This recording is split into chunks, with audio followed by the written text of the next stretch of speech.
আমি তো এতে পানি লাগালাম। বলে শাড়ির আঁচল দিয়ে মুখ মুছছে অরু। অয়ন অরুর এমন কাণ্ড দেখে তো অবাক। আরে পাগলি, কিছুই হবে না। আরে পাগলি, কথাটা শুনে অরুর কেন জানি খুব ভালো লাগলো। দীর্ঘ 9 ঘন্টা জার্নির পর সবাই পৌঁছালো বাংলাদেশের ভূস্বর্গে। তখন বাজে সন্ধ্যা 7টা।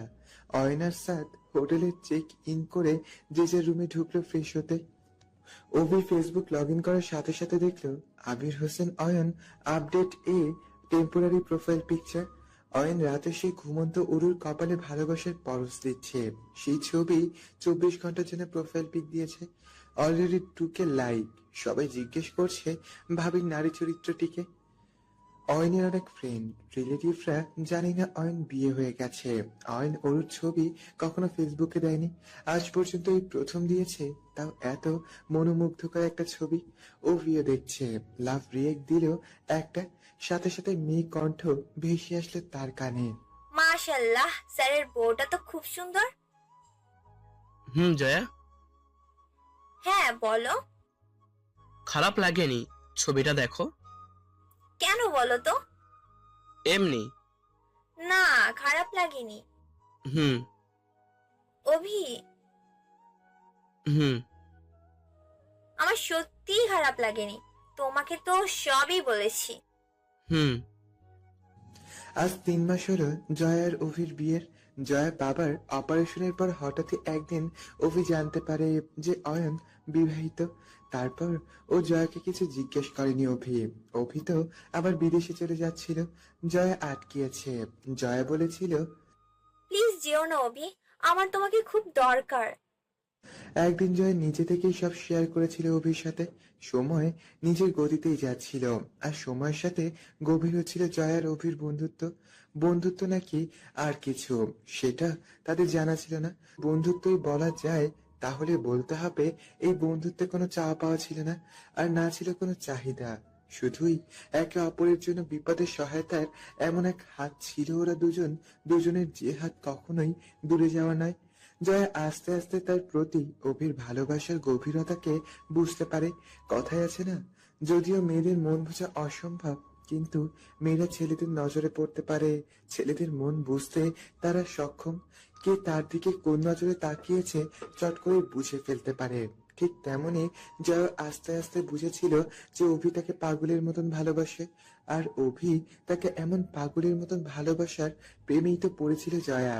তবে জয়ের মধ্যে একটা দ্বিধাবোধ কাজ করছিল যে অয়নকে বুঝতে ভুল করেছি। অভিকে বুঝতেও যদি ভুল করি, অভি যদি আমাকে ভালো না বেসে থাকে, যদি ফিরিয়ে দেয়। তবে অয়নের ব্যবহারে কখনো জয়ের এমনটা ফিল হয়নি যে অয়ন তার প্রতি দুর্বল। কিন্তু অভির প্রতিটা বিহেভিয়ারে জয় বারবার একটা জিনিস ফিল করতে বাধ্য হয়, যে অভি তার প্রতিটা জিনিসের উপর পাগল। জয়ার এই সকল দ্বিধাদ্বন্দ্বের সমাধান মিলেছিল অভির ডায়েরিতে। একদিন অভি ডিউটিতে থাকাকালীন জয়া না জেনেই ওর বাসায় গিয়ে ডায়েরিটা পেয়েছিল, যখন স্পষ্ট লেখা ছিল যে সে জয়াকে কতটা ভালোবাসে। জয়াকে কলেজের প্রথম দিন দেখা থেকে এই পর্যন্ত জয়ের প্রতি অভির প্রতিটা ফিলিংস এর কথাই ডায়েরিতে লেখা আছে। সেদিন জয়া অনেক কেঁদেছিল। খুশিতে নিজেকে ভাগ্যবতী মনে করে যে কেউ তাকে এতটা ভালোবাসে। নিজের প্রতি রাগেও কেঁদেছিল যে সে তার আসল ভালোবাসাকে চিনতে পারেনি, বুঝতে পারেনি অভির ভালোবাসার অসীমতাকে। এরপর কিছুদিন কেটে যায়, জয়া অভির সাথে কোনো যোগাযোগ করেনি। একদিন অভিকে নিজের থেকে বিয়ের কথা বলেছিল জয়া। না, বিয়ের কথা না, বলেছিল যে অভি, হুম বলো। এতদিন তো কোনো খোঁজই ছিল না তোমার। নিজেকে একটু একাকী সময় দিচ্ছিলাম। ওহো। ভালোবাসার মানুষটাকে চিনতে পারছিলাম না এক সময়। সে কাছেই ছিল, কিন্তু আমি ছুটেছিলাম মরিচিকার পিছে। এখন আসল মানুষটাকে বোধহয় চিনতে পেরেছি। জানি না তোমার প্রতি উত্তর কি হবে, তবে নিজের ভুলটা শুধরে নিতে চাই। এখন যদি বলি তোমার হাত ধরে বুড়ো হতে চাই, দিবে কি সেই হাতটা? Jaya, I was in love with you a lot. I love you. I love you so much. I will love you forever. Abhi সেদিন জয়ের কথা শুনে আর কোনো কথাই বলতে পারেনি। জয়াকে টাইট করে জড়িয়ে ধরে বলেছিল, জয়া অতীতে অভির ভালোবাসার গভীরতা না জেনেই অয়নের পিছে ছুটেছিল। অভি সেদিন অনেক আঘাত পেয়েছিল, কিন্তু বলে না, সত্যিকারের ভালোবাসা একদিন না একদিন নিজের মঞ্জিলে পৌঁছাই। অভি সেদিন তেমনি নিজের ভালোবাসাকে ফিরে পেয়েছিল। জয়া অতীতে অভির ভালোবাসা না বোঝায় একদিন তাকে ফিরে যেতে হয়েছিল, তবে সেদিন অভি জয়াকে ফিরিয়ে দেয়নি। আজ জয়ার অভি সুখী ডাক্তার দম্পতি। অয়ন ফ্রেশ হয়ে বেডে চোখ বন্ধ করে বিশ্রাম নিচ্ছিল। অয়নের পরনে একটা সাদা শার্ট আর কালো প্যান্ট, বুকের কাছ থেকে কয়েকটা বোতাম খোলা থাকায় তার ফর্সা লোমশ বুকটা দৃশ্যমান, আর অরু সেদিকে তাকিয়ে আছে। কি দেখছো এভাবে? না মানে মানে? কিছু না তো। তাহলে দেখো না। আপনি কিভাবে বুঝলেন চোখ বন্ধ করে যে আমি তাকিয়ে আছি? বুঝি। অয়ন চোখ বন্ধ করেই বলল। অরু চোখ নামিয়ে ফেলল। অয়ন এবার নিজের বউকে দেখছে। মেজেন্টা কালারের একটা লং ফ্রক পরা অরু, চুলগুলো ছেড়ে দিয়েছে। গহনা বলতে শুধু অয়নের দেওয়া নোজ পিন আর হাতে কাচের মেজেন্টা চুড়ি। ঘুরতে এসেছে বলে একটু সেজেছে অরু। সাজ বলতেই চোখে মোটা কাজল আর লিপস্টিক, একদম রাজকুমারীদের মতন লাগছে অয়নের অরুকে। চলো, স্যার টেক্সট করেছে, খেয়ে আসি। কিন্তু কি? মৌ আপু তো এটার সাথে ওড়না দেয়নি। কই, ভালো করে দেখো। দেখেছি নেই। তাহলে হয়তো এটা ওনা ছাড়াই। তবে অন্য কোনো জামা থেকে ওনা নিয়ে পরে নাও। অরু একটা সাদা রঙের ওড়না গায়ে জড়িয়ে অয়নের পিছে পিছে নিচে নামলো। ডিনার শেষে অয়ন আর সাদ তাস খেলায় মশগুল, আর অরু মৌ বসে বসে মাস্তি মারিতেছে। ওরু ধরো, এটা নাও। কি এটা আপনি? আছে একটা জিনিস, ভিতরে একটা ড্রেস আর পারফিউম আছে। ড্রেসটা পরে পারফিউম মেখে নিও। আমিও যাই, রেডি হই। বলে মৌ নিজের রুমে চলে গেল। আর প্যাকেটটা খুলে ব্ল্যাক কালারের একটা পাতলা নাইটি।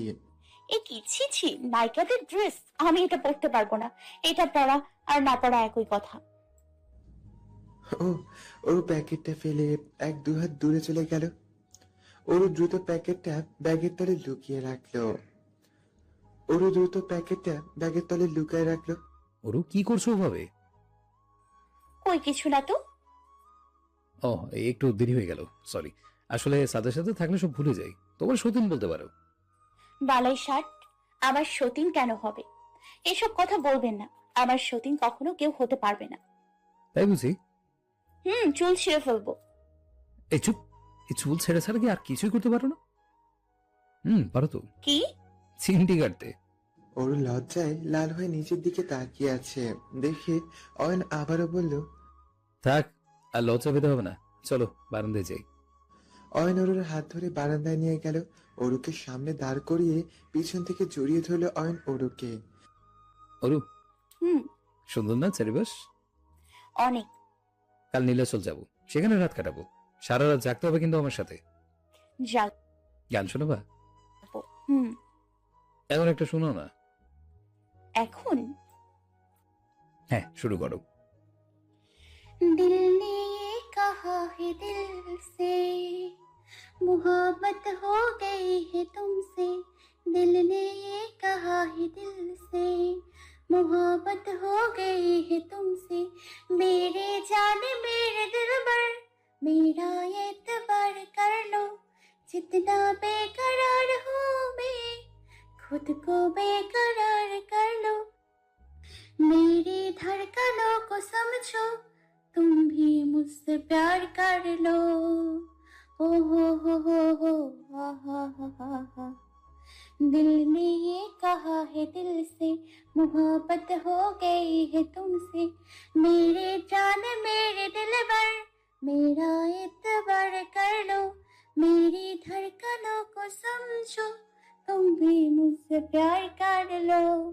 ओ हो हा। গান শেষ করে অরু অয়নের দিকে তাকিয়ে, অয়নের নজর বাইরে, যেন অরুর গানের ঘোরে চলে গেছে সে। অরু অত শত না ভেবে অয়নের কাছে চলে গেল, একদম কাছে। অরুর শরীরে স্মেল পাচ্ছে অয়ন, তাও খুব কাছ থেকে। অয়ন চোখ না ঘোরালো, বুঝতে পারে অরু তার খুব কাছে। অয়নকে কিছু বলে ওঠার সুযোগ না দিয়ে হঠাৎ অয়নের ঠোঁটে নিজের ঠোঁট মিলিয়ে দিল অরু। অয়ন সাথে সাথে নিজের চোখ জোড়া বন্ধ করে দুহাত দিয়ে ওর কোমর আঁকড়ে ধরলো। 6-7 মিনিট তারা এই অবস্থাতেই ছিল। অরু তারপর দূরে সরে আসলো অয়নের থেকে। এটা কি করে ফেললো সে? কিভাবে পারলো? অরু মাথা নিচু করে আছে। অয়ন শান্ত চোখে তাকিয়ে আছে অরুর দিকে। বাহ, তুমি তো ভালোই লিপ কিস করা শিখে গেছো। অরু, তাকাও আমার দিকে। অরু, তাকাতে বলেছি। অরু অয়নের দিক থেকে মাথা তুলে তাকালো। অয়নও তাকিয়ে আছে অরুর দিকে, তবে বাকি দিনের মতন স্বাভাবিক নজরে নয়, সেই বিয়ের পরপরের মতন নেশা ভরা নজরে। এভাবে তাকিয়ে না প্লিজ, মরেই যাব। তাহলে মেরেই ফেলি। অয়ন অরুকে কোলে তুলে নিয়ে রুমে নিয়ে গেল, খাটে শুইয়ে দিয়ে বলল, অরু, হুম। আজ আর পারলাম না। জি। কিছু না। বলে অয়ন অরুর উপর নিজের শরীরের ভর ছেড়ে দিল। অরুর গাল নিজের 2 হাতে দিয়ে আঁকড়ে ধরল। অরুর চোখ জোড়া বন্ধ আর ঠোঁট কাঁপছে। আজ কতদিন পর ভালোবাসার মানুষটার ছোঁয়া পাচ্ছে অরু। অয়ন অরুর ঠোঁট জোড়া নিজের ঠোঁট জোড়ার মাঝে নিয়ে নিল। সকালে আজ অরুর ঘুম একটু দেরি করেই ভাঙলো। চোখ খুলে নিজেকে অয়নের সাথে লেপ্টে থাকা অবস্থায় পেল অরু। আজ অরু খুব খুশি, ভালোবাসার মানুষটাকে অনেকদিন পর নিজের কাছে পেয়েছে। আর গত রাতে অয়নের ছোঁয়ার কোনো ব্যথা পায়নি সে, বরং পেয়েছে শুধুই ভালোবাসা। অয়ন বোধহয় এই প্রথম অরুকে ভালোবেসে কাছে টেনে নিয়েছিল, কামনার তাড়নায় নয়। অরু অয়নের দিকে তাকিয়ে আছে মুগ্ধ নজরে। তখনই অয়ন চোখ খুলে তাকালো। অয়নের আচমকা জেগে যাওয়ায় অরু চট করে বুকের কাপড় টেনে উঠে বসলো। অয়নও উঠে বসলো খাটে হেলান দিয়ে। দরজায় নক হওয়ার শব্দে অরু কেঁপে উঠল। রিল্যাক্স, আমি দেখছি। অয়ন শরীরের টাওয়াল জড়িয়ে দরজাটা খুলতে গেল।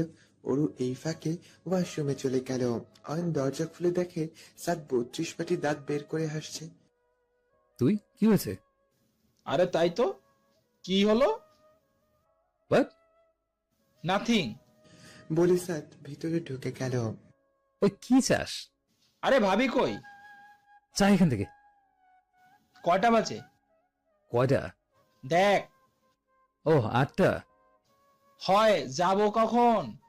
আচ্ছা, রেডি হয়ে আসছি, যা তুই। ভাল লাগে না। কেন ভালো লাগে না? ভাবলাম তোর একটু লজ্জায় ফেলাবো। যা সর, শগুনে দোয়া গরু মারে না। শালা। সাত বের হতে গিয়ে ওর পায়ে অয়ন অরুর কাপড় বাঁধলো। সাত হা হা করে হেসে দিল। এই শালা যা। শকুনের দোয়ায় গরু মরে না রে। যাবি তুই?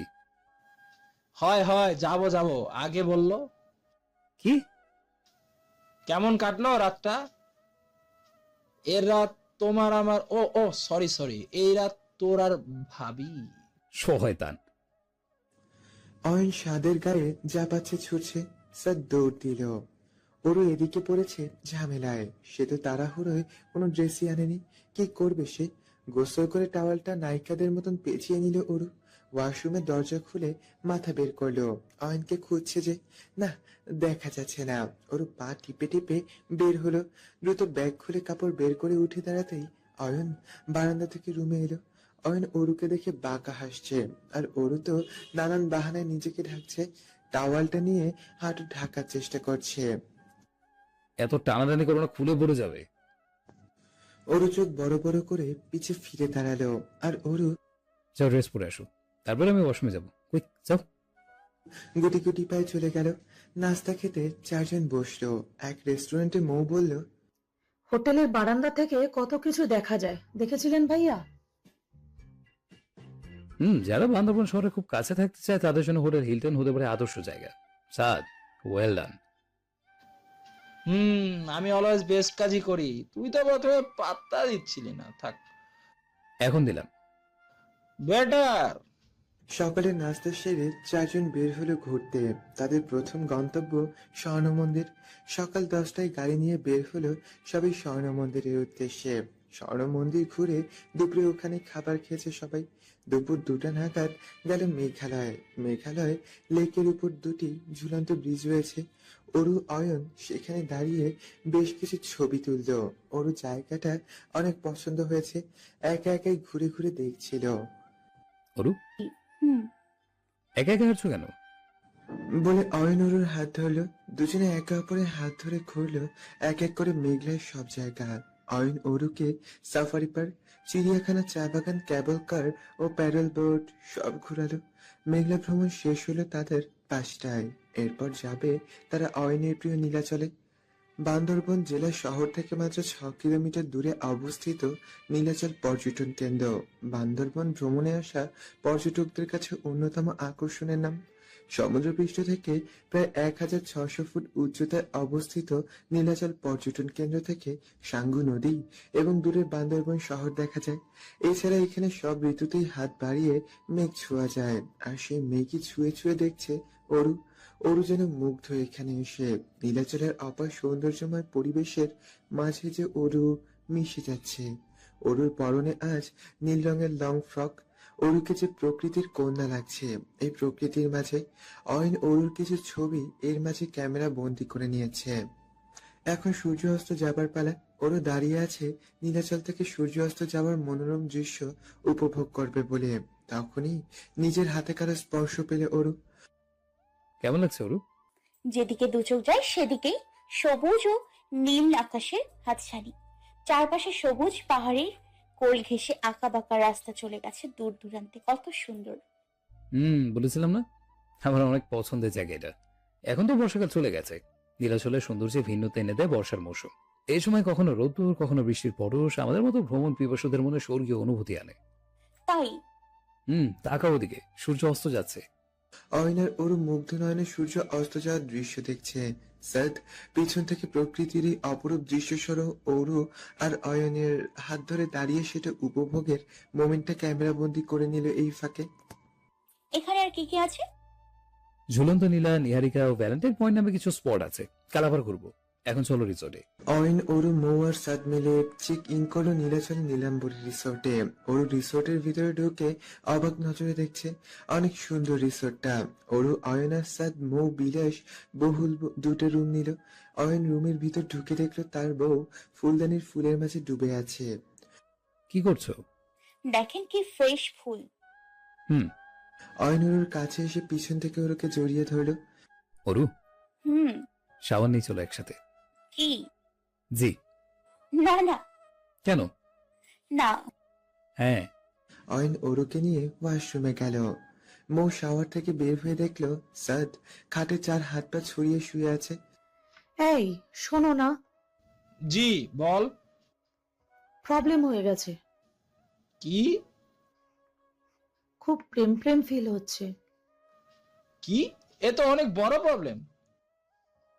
তা বলছি কি, প্রেম নেশা চড়ে বসেছে বুঝি।